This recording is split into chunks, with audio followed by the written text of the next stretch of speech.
अभी आप लोगों ने पढ़ा कि भाषा इतिहास का खजाना है। मैंने तो कहा तो कि भाई जितना भी हमारा इतिहास है, उसकी जानकारी, उसकी परंपरा है, सुरक्षित रखी जाती है, किसमें भाषा के अंदर सुरक्षित रखी जाती है। ठीक है, जैसे हमारी सबसे प्राचीन भाषा संस्कृत है, तो कितना इतिहास हमारा यहाँ पर संस्कृत के अंदर रखा हुआ है। ठीक है, तो हमारे इतिहास का खजाना होती है, हमारी पहचान, आइडेंटिटी का माध्यम है, हमारी किसका अस्मिता, जो अभी ऊपर आपके सामने क्वेश्चन गया था, उसका एक माध्यम है।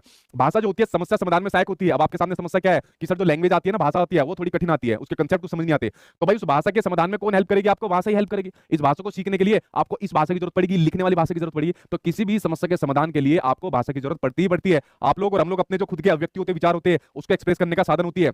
और भाषा अनुभव आधारित होती है, मतलब जितने ज्यादा अनुभव लेते जाएंगे उतनी भाषा सीखते जाएंगे, जितने ज्यादा क्वेश्चन कंसेप्ट करते जाओगे उतनी ज्यादा भाषा की पैडागोजी आपकी यहाँ पर स्ट्रॉन्ग होती जाएगी। भाषा संज्ञानात्मक विकास से जुड़ी है, कल मैंने आपको बता दिया था, जिसमें दो बड़े मनोवैज्ञानिक, उनके जो आपस में कॉन्ट्राडिक्शन थे। एक कहता था नहीं भाषा सबसे महत्वपूर्ण होती है, वो विचार को आकार देती है। ठीक है, यानी कि किसने महत्वपूर्ण माना? वाइगोस्की ने। जबकि दूसरे मनोवैज्ञानिक आपके जीन पे आ जाए, उन्होंने कहा नहीं नहीं, चिंतन बड़े महत्वपूर्ण होते हैं, चिंतन जो होते हैं वो भाषा को आकार यहाँ पर देते हैं। तो दोनों ने अलग अलग विचार यहाँ पर बताए थे, लेकिन दोनों के विचारों के लिए मैंने क्वेश्चन आपके सामने डिस्कस करा था कि कैसी होती है, बाई डायरेक्शनल होती है। भाषा और चिंतन दोनों आपस में जुड़े होते हैं, एक दूसरे को प्रभावित करते हैं, एक के बिना दूसरे का काम नहीं है।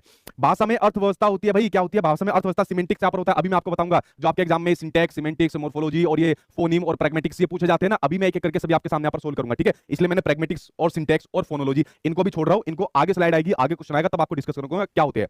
सामाजिक अंतःक्रिया के माध्यम से भाषा होती है, संस्कृति का वाहक होती है। अभी मैंने पिछली वाली स्लाइड के अंदर बताया कि जितनी भी हमारा समाज है, संस्कृति है, वो भाषा के माध्यम, भाषा के बिना हम उसकी कल्पना नहीं कर सकते। ठीक है, कम्युनिकेशन का एक महत्वपूर्ण माध्यम होती है। अब देखिए एक और क्वेश्चन इसी से संबंधित मैंने आपके सामने स्क्रीन पर लिया।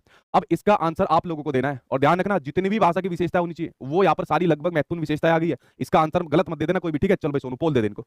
टेस्ट पास पर बैंकिंग एग्जाम की 3000 से ज्यादा टेस्ट सीरीज और 200